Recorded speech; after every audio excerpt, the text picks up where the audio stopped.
जिस फैमिली की इनकम अगर 5 लाख से ऊपर है तो ध्यान से सुन लीजिए, अब आपको आने वाले समय में राशन नहीं मिलेगा। जो भी बंदा कोई गलत तरीके से कोई राशन कार्ड बनाएगा उसके खिलाफ कानूनी कार्रवाई की जाएगी। एक तो क्रिमिनल प्रोसीडिंग्स हम कर सकते हैं, अगर गवर्नमेंट एम्प्लॉय है तो उसके खिलाफ डिसिप्लिनरी प्रोसीडिंग होगी, या अगर वो नहीं मानता उसका राशन कार्ड कैंसिल भी हो सकता है। या चौथा ऐसा लिखा है कि जो भी उसने अगर वो जैसे डिज़र्व नहीं करता, अगर उसने बीपीएल का राशन लिया हो लेकिन वो डिज़र्व नहीं करता है, तो जितनी भी क्वांटिटी उसका जो भी रुपीज़ में कन्वर्ट होगा वो उससे हम पैसे भी ले सकते हैं। एक तो जो हो गया विडोज़ हो गई और उनका कोई भी सोर्स ऑफ लिविंग नहीं है, वो हम कंसिडर कर सकते हैं।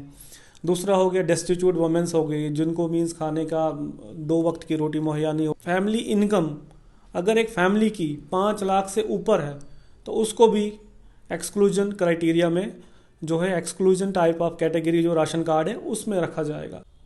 एक इम्पॉर्टेंट इन्फॉर्मेशन जो है आपके साथ साझा करेंगे, और ये इन्फॉर्मेशन जो है बता दें हम आपको, तमाम वो राशन कार्ड होल्डर हैं जम्मू कश्मीर में जिन्होंने अपना पीएचएच का राशन कार्ड है, जिनके पास या बीपीएल है या एएवाई है।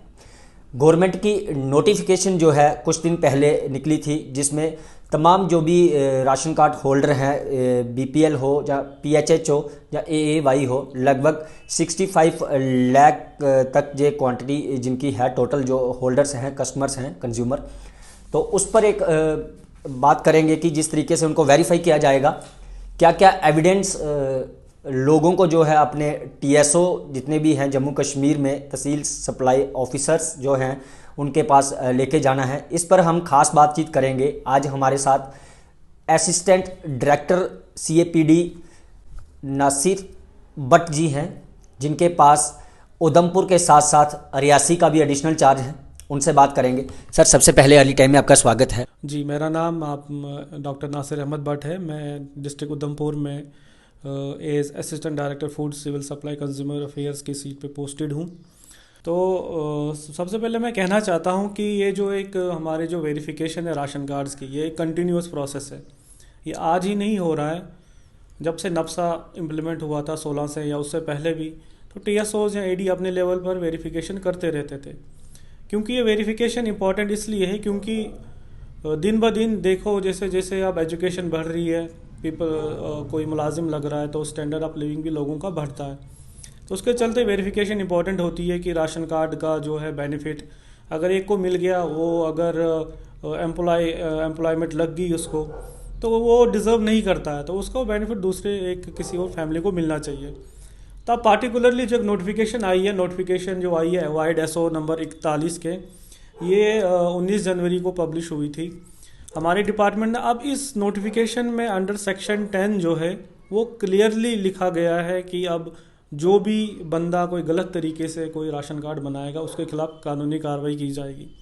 एक तो क्रिमिनल प्रोसीडिंग्स हम कर सकते हैं, अगर गवर्नमेंट एम्प्लॉय है तो उसके खिलाफ डिसिप्लिनरी प्रोसीडिंग होगी, या अगर वो नहीं मानता उसका राशन कार्ड कैंसिल भी हो सकता है। या चौथा ऐसा लिखा है कि जो भी उसने अगर वो जैसे डिज़र्व नहीं करता, अगर उसने बीपीएल का राशन लिया हो लेकिन वो डिज़र्व नहीं करता है, तो जितनी भी क्वांटिटी उसका जो भी रुपीज़ में कन्वर्ट होगा वो उससे हम पैसे भी ले सकते हैं। जैसे कि आपने बताया कि बीपीएल डिज़र्व नहीं करता है, बीपीएल के लिए क्या क्या फॉर्मेलिटीज़ है, क्या क्या होना चाहिए जिसमें वो डिज़र्व करता है? क्योंकि बहुत से लोगों के पास बीपीएल है। 65 लाख तक अगर बात करें तो जम्मू कश्मीर में जो राशन कार्ड हैं, तो इसके लिए क्या क्या फॉर्मेलिटी होनी चाहिए, किस तरीके से आप वेरीफाई करेंगे टीएसओ? देखिए, अब जो बीपीएल है वो मिसनॉमर है। अब तो जब से नब्सा इम्प्लीमेंट हुआ तब से इसको प्रायोरिटी हाउस होल्ड कहते हैं, और जितने भी बीपीएल थे वो कन्वर्ट हो गए थे priority house hold ration cards में। इसमें जो है एक हमारा एक एसओ निकला है 389, उसमें क्लियरली लिखा है कौन कौन इंक्लूड है, किस किस को हम इंक्लूड कर सकते हैं अंडर पीएचएच। उसमें अगर मैं मोटा मोटा बताऊँ, एक तो जो हो गया विडोज़ हो गई और उनका कोई भी सोर्स ऑफ लिविंग नहीं है, वो हम कंसिडर कर सकते हैं। दूसरा हो गया डेस्टिट्यूट वुमेन्स हो गई, जिनको मीन्स खाने का 2 वक्त की रोटी मुहैया नहीं होती, या उनका कोई डिपेंडेंट नहीं है जो उनको खाना खिला सके, ऐसी औरतें। और फिज़िकली हैंडीकेप्ड हो गए, अगर हमारे पास ट्रांसजेंडर्स है, जो है जो थर्ड जेंडर अभी हम बता रहे हैं, ट्रांसजेंडर जो है उनको भी हम पीएचएच कन्वर्ट कर सकते हैं। और ये है कि हम उसका स्टैंडर्ड ऑफ लिविंग देखेंगे। अगर ऐसा है कोई किसान हो, फार्मर हो, जिसके पास ज़मीन 100 कनाल हो, 50 कनाल हो, लेकिन चाहे वो बंजर ही क्यों ना हो, लेकिन वो पीएचएच का हकदार नहीं है क्योंकि उसके पास एसेट है, ज़मीन है वो उसको कन्वर्ट कर सकता है। तो हम जर्नल जो है स्टैंडर्ड ऑफ लिविंग देखते हैं उस बंदे का, कोई भी कंट्रेक्चुअल एम्प्लॉय है वो भी पीएचएच का हकदार नहीं है।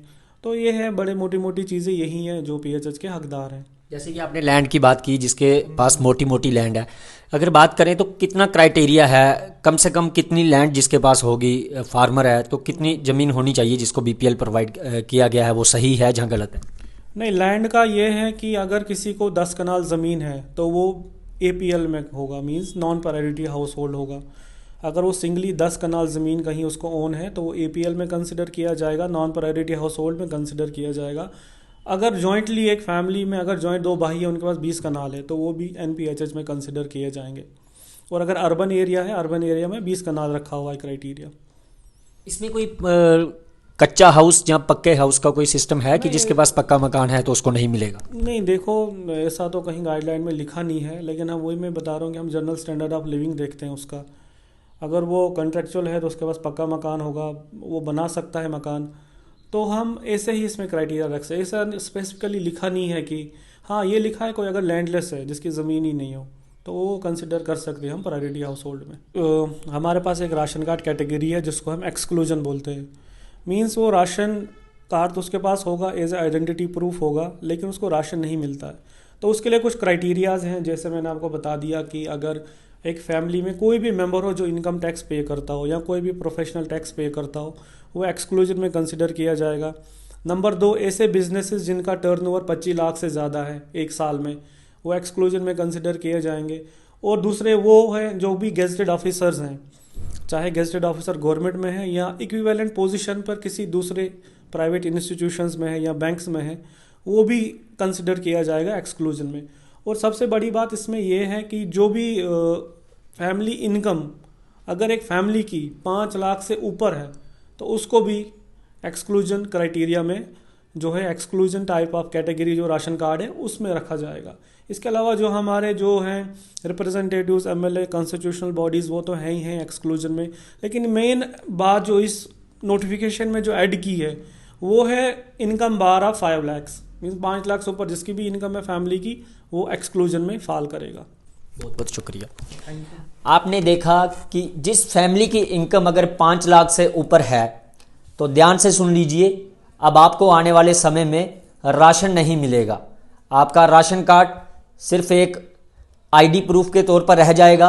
अगर आप राशन की बात करें तो वो जो है आने वाले समय में आपको नहीं मिलेगा। कि जो बीपीएल राशन कार्ड हैं जानी कि पीएचएच, उसमें साफ तौर पर ये क्राइटेरिया है, अगर किसी के पास 10 कनाल से नीचे ज़मीन है, या फिर वो लैंडलेस है, या फिर कोई विडो है, या कोई हैंडीकैप है, तो जो मेन जो इन्होंने बातें बताई है कि इस तरीके के लोग हैं जिनके पास ये राशन कार्ड हैं बीपीएल या फिर एए, तो उसको जो है रखा जाएगा।